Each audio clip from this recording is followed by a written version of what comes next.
leaving a notebook that she needed to clear her mind. He figured she'd gone back to Austin.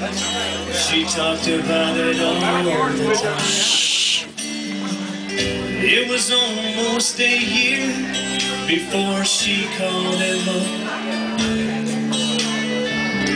3 rings and an answering machine is what she got. If you're calling about the car, I sold it. If this is Tuesday night, I'm bowling. If you got something to sell, you're wasting your time. I'm not buying. Come on, Dash! Come on, keep going, keep going. And yes, if this is Austin, I still love you.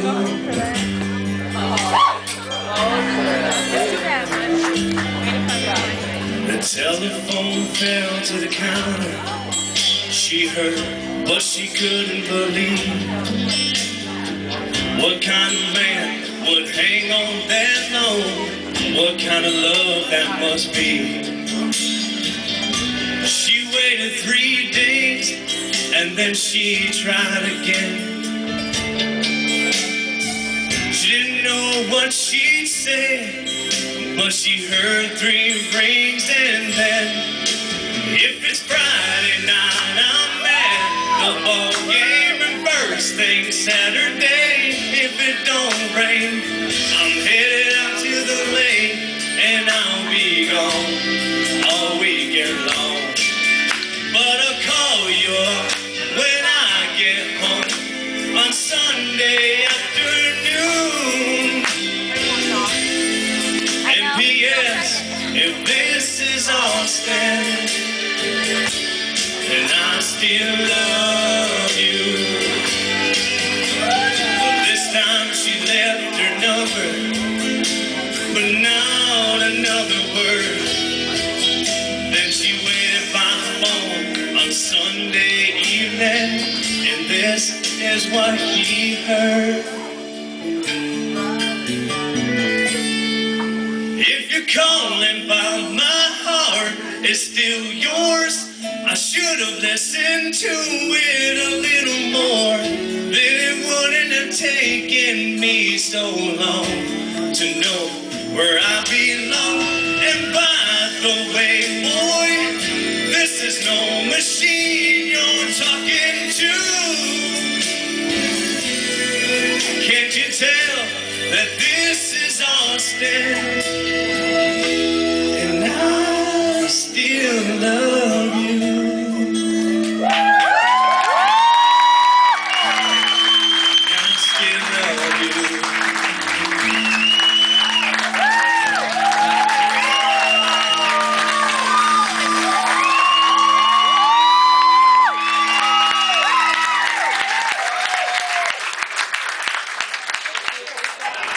All right, give it up for Josh. And this is those things I'm glad I'm not a judge, because I know that out of all the artists that were assigned to people, you are not a country guy. And they wanted to hear you sing country because they thought that would match your voice. And you know what? I think you did damn great. It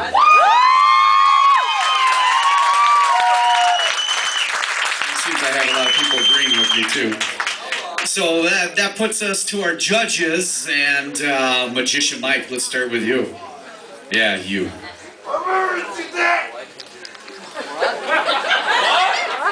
Yeah. I'm not sure if that was a raspberry back there or what. Josh, I know after we assigned you Blake Shelton, you came to me and said, "Really?" You did a really good job. Blake Shelton's a hard artist to sing. He's kind of country, kind of contemporary, you just don't know where he's going. And I know you really are not a country guy. No excuse for forgetting words, but yeah. Well, you know, that's very true. That's very true. But you know what? When you remembered the words, you nailed it. You were spot on with the notes. I had no problem with the performance. It's one of those songs that's hard to use the stage and be exciting, but you know, you just have a commanding performance. And I have to say it, at least you didn't sing in your underoos tonight.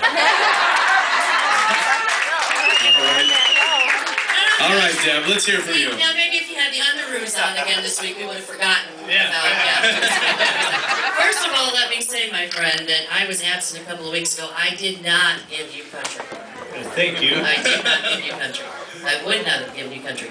And beside the rough start, you know, once you caught up to it, you were in there, you sang beautifully. And I remember last year when you were here, and Dave Adams made a comment to you one week saying, you know what, you shock everybody because you really can sing. I mean, you really can sing. And he was absolutely right. You really can sing. You know, despite the rough start there. So, I mean, I enjoyed it. I did. And I could tell that you were a little frustrated, a little disgusted with yourself, but don't let that bother you. Thank you. All right, thank you, Deb. Dan, let's hear from you. Josh, I was talking with the other judges before the show, and I mentioned, because I was singing tonight, my biggest fear is forgetting words. I mean, I don't care if it's the first time I practice a song or if I know the song inside and out. Something happens when you get up there and you have to concentrate 100% and you have to actually think about what that song is saying. If you're not thinking about what that song is saying, then it's a lot easier to forget the words. But I know exactly what that's like. So I feel for you because I've done it. Vocally, excellent job. I really enjoyed the feeling of the song. I felt like you were really into it, and I really enjoyed it. Thank you. All right, thank you, Dan. Get the mic. This one's for you. Josh, there's a great side to this thing, okay? I know that you forgot a few words and forget that stuff, okay? I'm just hoping they don't want all the judges to sing, okay? Because after Dan, it's going to be like ugly on my part, okay? But I'm leaving, so I really don't care, okay? Blake Shelton did this song in 2001, and Giant Records turned around and closed down. And it got taken over by Warner Brothers, and it ended up being a #1 song, all right? And I thought you took that #1 song, and I thought you did very well. Yeah, you had some mishaps, okay? But I have enjoyed the living daylights out of you, okay, over the past 6 weeks. God bless you. All right, thank you, get the mic. All right, let's hear